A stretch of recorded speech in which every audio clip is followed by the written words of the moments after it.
Viewers, हम कर रहे हैं कक्षा 9वीं की प्रश्न बैंक गणित विषय की और इसमें हम कर रहे हैं अध्याय 8 के हमने प्रश्न नंबर 5वां और 6वां कर लिए थे। आज हम इसका 7वां प्रश्न करने वाले हैं और इसी प्रकार के और वीडियो देखने के लिए वार्षिक परीक्षा की तैयारी के लिए चैनल को सब्सक्राइब कीजिए।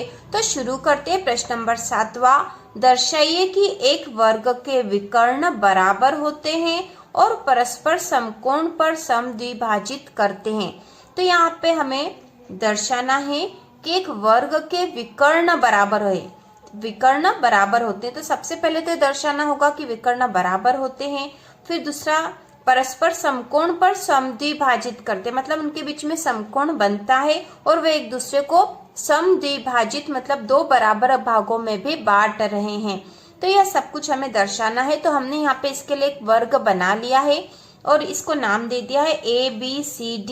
तो यह वर्ग है ABCD और इसके दो विकर्ण भी बना दिए हैं। ठीक है, दो विकर्ण भी बना दिए, विकर्ण AC और विकर्ण BD। और इनके बीच में जो बिंदु बन रहा है जहाँ पे ये एक दूसरे को काट रहे हैं, इनका जो प्रतिच्छेद बिंदु, इसका नाम दे दिया हमने O। अब हम लिखेंगे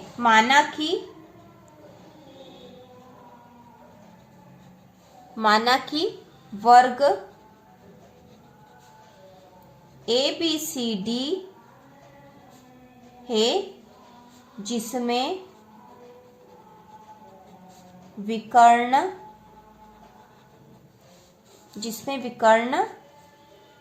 AC तथा BD है, जो एक दूसरे को O बिंदु पर प्रतिच्छेद करते हैं। तो यहाँ पे हमने पूरा वर्ग बना दिया है, उनके विकर्ण बना दिए हैं और जिस बिंदु पर प्रतिच्छेद कर रहे हैं वह भी बताना है। अब हमें यहाँ दर्शाना है कि वर्ग के विकर्ण बराबर होते हैं, मतलब AC बराबर होगा BD के, यह दर्शाना है। उसके साथ ही हमें बताना है यह समकोण पर समद्विभाजित करते, तो जहाँ पे दो भागों में बढ़ रहे हैं, मतलब जहाँ से OA और OC बन रहा है और B और OD बन रहा है, तो एक दूसरे को जहाँ प्रतिच्छेद करेंगे वहां समकोण बन रहा है, हमें दर्शाना है। तो शुरू करते हैं। तो हमने सबसे पहले तो लिख दिया कि माना कि ABCD वर्ग है जिसमें विकर्ण AC और BD है जो एक दूसरे को O बिंदु पर प्रतिच्छेद करते हैं। अब हम लिखेंगे ABCD वर्ग में AB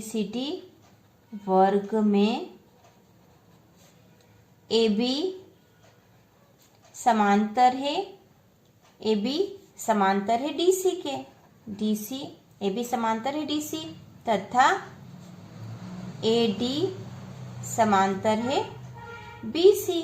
तो यहाँ पे हमने कहा है कि क्योंकि ये वर्ग है इसलिए AB समांतर है DC के और BC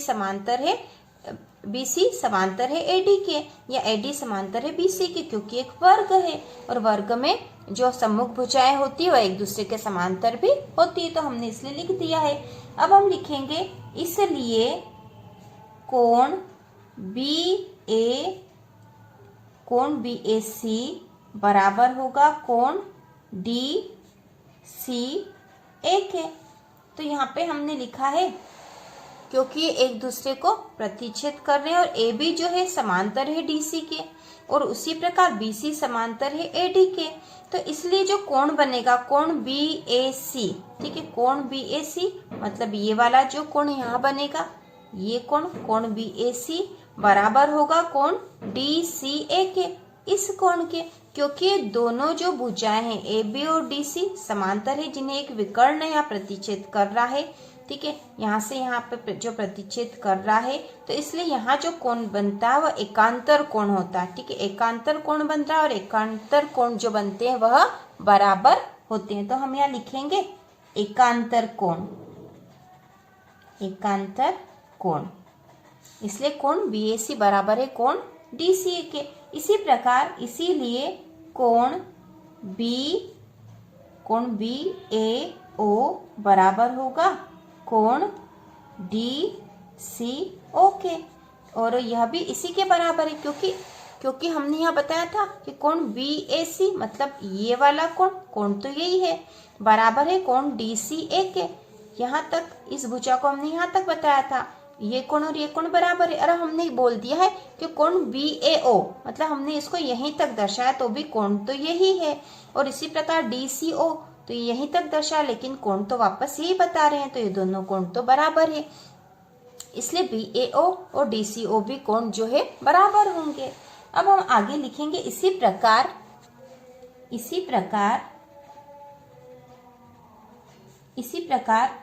BC समांतर है AD के, BC समांतर है AD के, तथा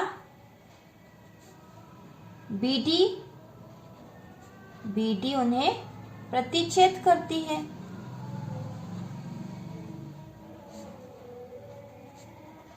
ठीक है, BD उन्हें प्रतिच्छेद करती है, इसलिए हम लिखेंगे कोण ABD, कोण ABD बराबर होगा कोण CDB के। ठीक है, कोण CDB, कोण ABD बराबर है कोण CDB के। तो हम यहाँ देख लेते हैं कोण ABD मतलब ये कोण किसके बराबर है, कोण CDB के मतलब इस कोण के। तो यहाँ पे भी एकांतर कोण है क्योंकि भुजा जो है BC AD के समांतर है और इनको जो विकर्ण है BD प्रतिच्छेद कर रहा है यहाँ पर। तो इसके कारण जो एकांतर कोण बनेंगे, ये कोण और ये कोण एक दूसरे के बराबर होंगे। तो हमने यहाँ लिख दिया कोण ABD बराबर है कोण CBD के, और यहाँ पे भी हम लिख देंगे एकांतर कोण। एकांतर कोण होने से दोनों कोण बराबर है, इसीलिए कोण ABO बराबर होगा कोण CDO के, क्योंकि यह जो कोण है अब हमने यहीं तक दर्शाया है। कोण ABO मतलब यहाँ तक ही दर्शाया, यहाँ तक नहीं दर्शाया, लेकिन कोण तो वही है। और इसी प्रकार यह CDO मतलब ये वाला कोण, तो कोण वही है लेकिन हमने उस रेखा को वहीं तक दिखाया, तो ये दोनों भी बराबर होंगे। पर हम इसे समीकरण नाम दे देंगे, समीकरण 2 नाम दे देते हैं। और उसके पहले जो हमने बताया था कोण BAO बराबर है DCO के, तो इसको समीकरण 1 नाम दे देंगे। अब हम लिखेंगे आगे, त्रिभुज, अब त्रिभुज AOB तथा त्रिभुज COD में, त्रिभुज AOB तथा COD में, तो देखो AOB मतलब ये वाला त्रिभुज है, ये वाला, और COD मतलब ये इसके ऊपर वाला त्रिभुज है। ठीक है, इसके ऊपर वाला त्रिभुज है। तो इन दोनों त्रिभुजों में हम सर्वांग समता सिद्ध करेंगे। देखो कैसे करेंगे, क्योंकि AB तो बराबर है CD के, क्योंकि वर्ग की भुजाएं है इसलिए दोनों तो बराबर होगी। इस प्रकार कोण BAO बराबर है कोण DCO के, मतलब ये कोण इस कोण के बराबर है। और उसी प्रकार हम बता देंगे कोण ABO मतलब ये कोण बराबर है कोण CDO इस कोण के। तो इस प्रकार इन दोनों की सर्वांग समता सिद्ध हो जाएगी। तो अब हम लिखेंगे त्रिभुज AOB तथा COD में AB बराबर है DC, वर्ग की भुजाएं है, वर्ग की चारों भुजाएं बराबर होती है। ठीक है, वर्ग की भुजाएं। और हम लिखेंगे कोण BAO बराबर है कोण DCO, क्योंकि हमने समीकरण 1 में सिद्ध करा था, समीकरण 1 से। ठीक है, और उसी प्रकार कोण, जो दूसरा कोण हमने सिद्ध किया था ABO बराबर है कोण CDO, और यह कैसे सिद्ध कर दिया था हमने, समीकरण 2 से। ठीक है, समीकरण 1 और समीकरण 2 से हमने सिद्ध कर दिया।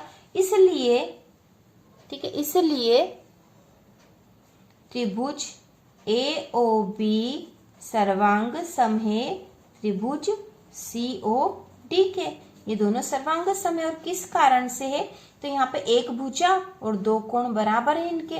तो हम यहाँ लिख देंगे कोण भुजा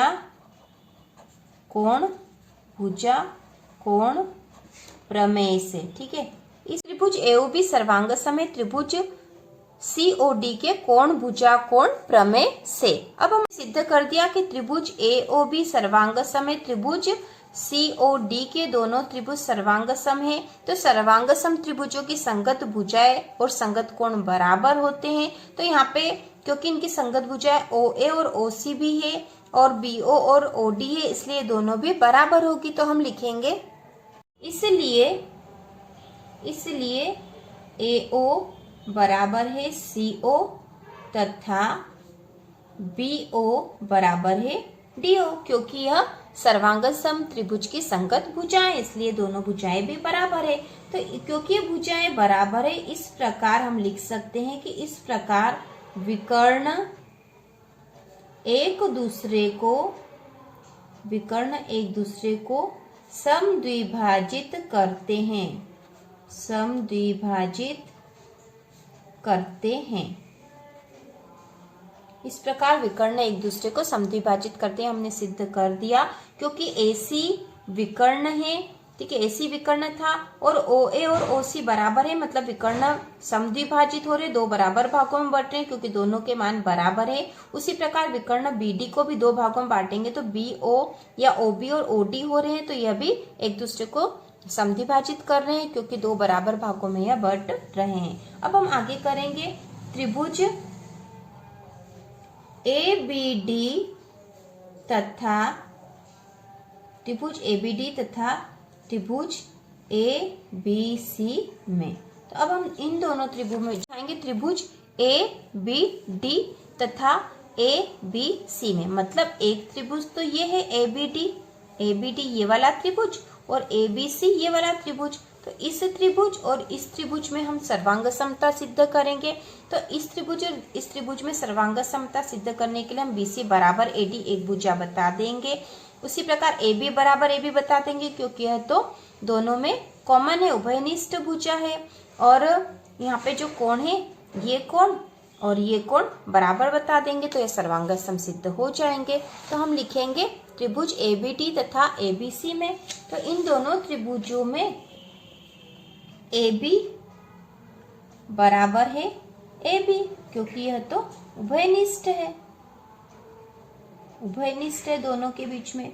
इसी प्रकार हम लिख देंगे AD बराबर है BC, वर्ग की भुजाएं, ठीक है, वर्ग की भुजाएं हैं दोनों, इसलिए ये दोनों बराबर है। हम लिखेंगे कोण, तो कोण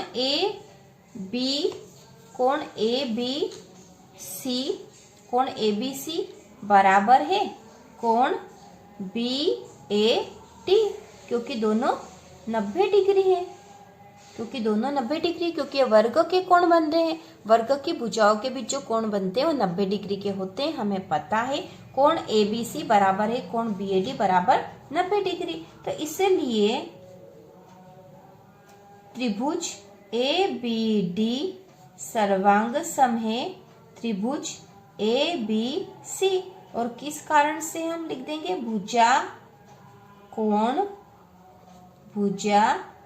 प्रमेय से, क्योंकि इनके बीच में दो भुजा और एक कोण बराबर है, इसलिए भुजा प्रमेय से ये दोनों त्रिभुज सर्वांग सम सिद्ध कर दिए हमने। तो ये दोनों त्रिभुज सर्वांग सम है, मतलब इनकी जितनी भी संगत भुजा और संगत कोण है वो भी बराबर होंगे। तो त्रिभुज ABC और त्रिभुज ABD में जो भुजा है AC बराबर हो जाएगी, AC बराबर है BD, इसलिए हम लिख देंगे कि AC बराबर है BD क्योंकि सर्वांग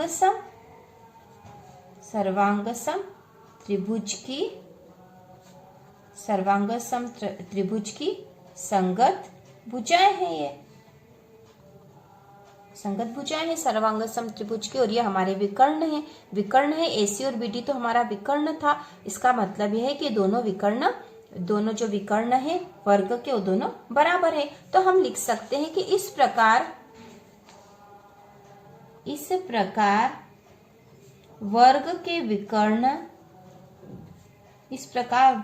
के विकर्ण बराबर होते हैं, ठीक है, तो हमने दो बातें तो बता दी। इसके पहले हमने कहा था कि इस प्रकार विकर्ण एक दूसरे को समद्विभाजित करते हैं, यह सिद्ध किया था, दर्शाया था।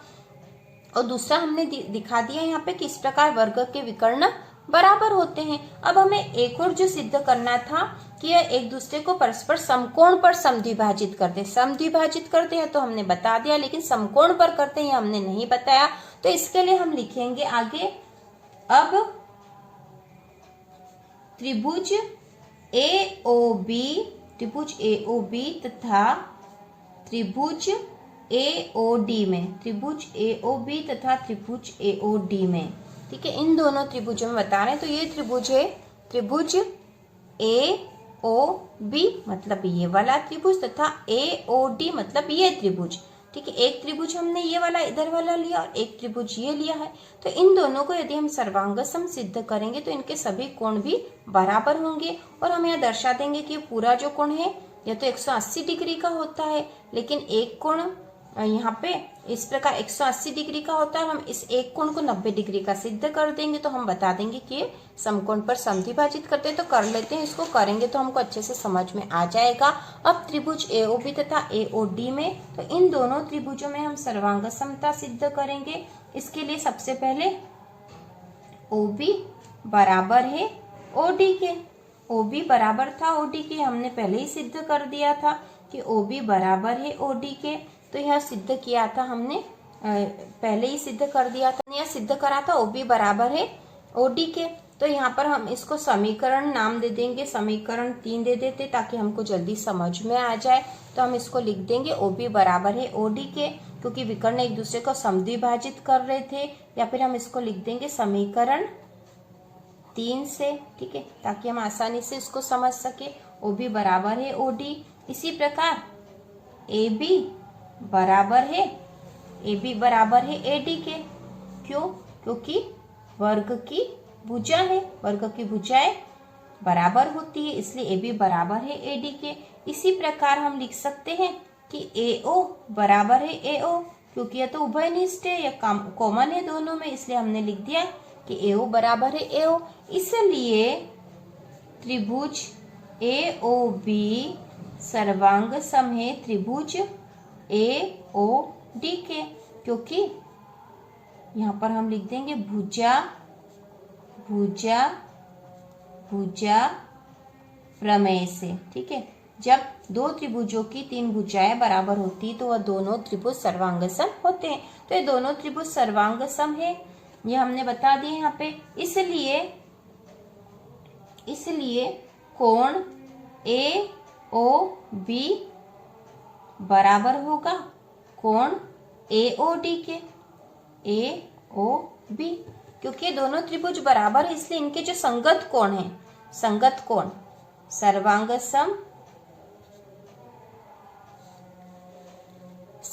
सम त्रिभुज के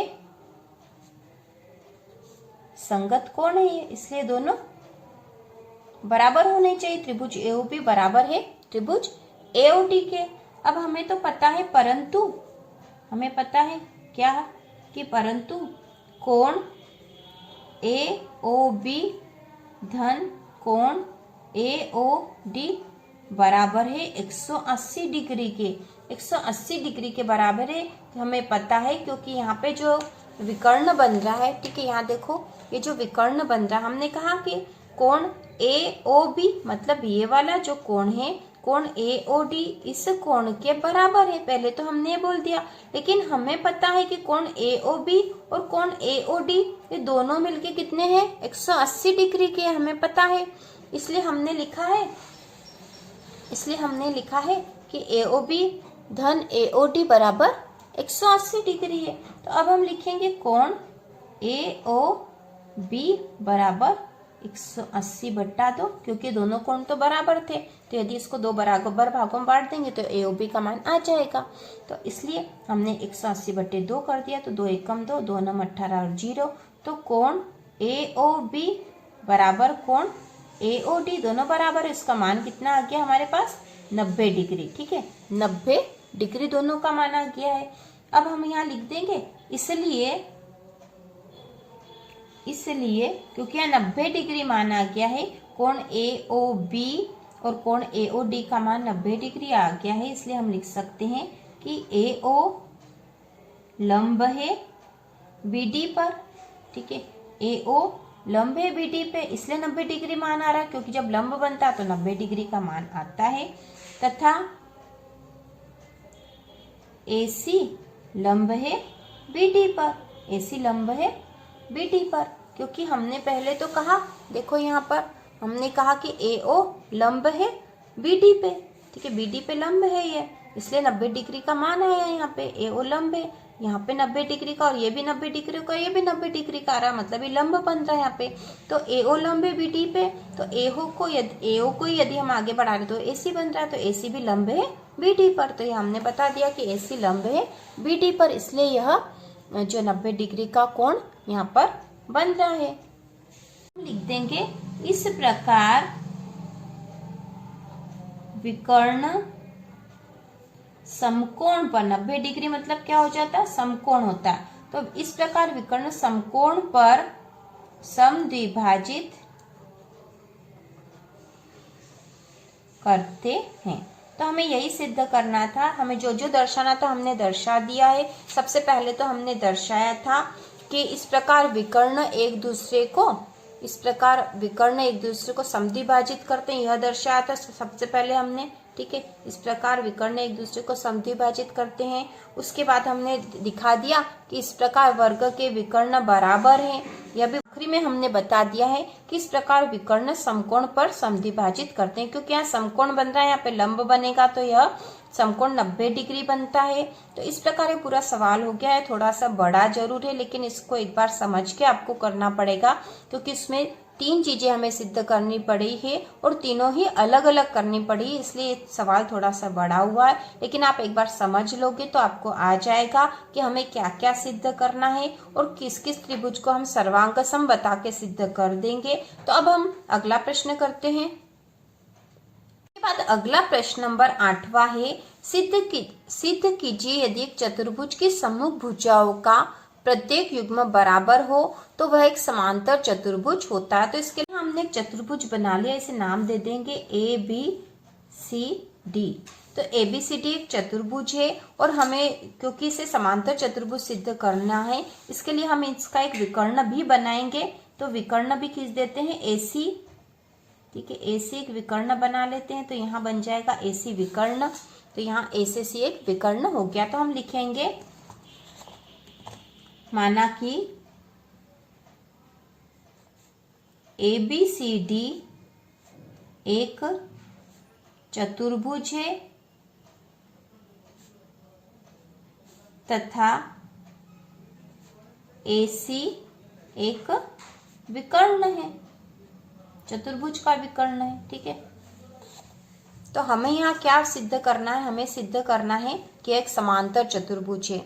तो समांतर चतुर्भुज सिद्ध करना है हमें इसको। तो जब किसी चतुर्भुज को हम किसी विकर्ण द्वारा 2 भागों में बांट दे और यदि 2 जो उससे त्रिभुज बन रहे हैं यदि वो सर्वांग सम होंगे तो वह चतुर्भुज समांतर चतुर्भुज होता है। यह एक प्रमेय है, तो इसके अनुसार ही हम इसको सिद्ध करेंगे। यदि हम इन दोनों त्रिभुजों को सर्वांग सम सिद्ध कर देंगे तो यह एक समांतर चतुर्भुज कहलाएगा। यदि कोई चतुर्भुज किसी विकर्ण के द्वारा 2 समांतर त्रिभुजों में बढ़ जाता है तो वह एक समांतर चतुर्भुज होता है, यह नियम है। तो यहाँ पे हम लिखेंगे कि ABCD एक चतुर्भुज और AC एक विकर्ण है, तब त्रिभुज ABC तथा त्रिभुज ABC तथा DCA में, त्रिभुज ABC तथा DCA में, इन दोनों त्रिभुजों में हम बताएंगे AB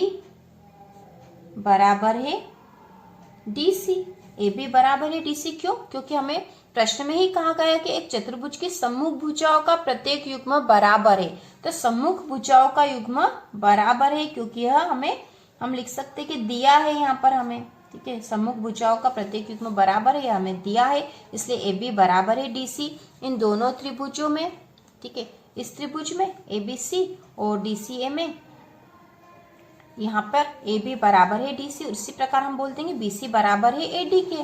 तो हम लिख देंगे BC बराबर है AD। यह भी हमें दिया है क्योंकि सम्मुख भुजाओं का प्रत्येक युग्म बराबर है, यह दिया है। अब हम लिखेंगे यहाँ पे क्योंकि AB और DC बराबर है और उसी प्रकार BC और AD बराबर है, तो AB और DC बराबर है, इनको जो विकर्ण है या प्रतिच्छेद कर रहा है, तो इसके कारण जो कोण बनेगा, कोण BAC मतलब ये वाला कोण और कोण DCA मतलब ये वाला कोण, ये दोनों एकांतर कोण होंगे और ये दोनों ही बराबर होंगे। तो हम यहाँ लिखेंगे कोण BAC बराबर है कोण DCA के।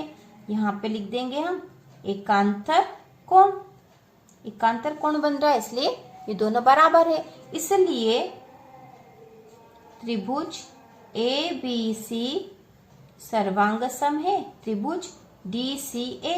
और कौन सी प्रमेय बनेगी यहाँ पे, क्योंकि दो भुजा और एक कोण बराबर है, तो हम लिखेंगे भुजा कोण भुजा प्रमेय से। दो भुजा और एक कोण, दो भुजा और एक कोण बराबर है, इस प्रमेय से दोनों त्रिभुज सर्वांग सम सिद्ध हो गए। और क्योंकि दोनों सर्वांग सम सिद्ध हो गए, यहाँ पे त्रिभुज ABC सर्वांग सम है त्रिभुज DCA के हमने सिद्ध कर दिया है। और हमें पता है कि किसी समांतर चतुर्भुज का एक विकर्ण उसे दो समान सर्वांग सम त्रिभुजों में विभाजित करता है। तो यहाँ पे दो सर्वांग सम त्रिभुजों में विभाजित हो रहा है यहाँ पर विकर्ण के द्वारा। तो समांतर चतुर्भुज का विकर्ण उसे दो सर्वांग सम त्रिभुजों में विभाजित करता है। तो इसीलिए हम लिख देंगे कि यहाँ पे क्योंकि दो सर्वांग सम त्रिभुजों में बांट दिया है विकर्ण के द्वारा, इसलिए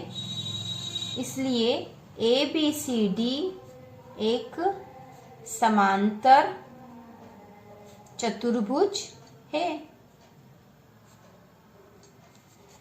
एक समांतर चतुर्भुज है। और हम लिख देंगे यहाँ पर कि किसी समांतर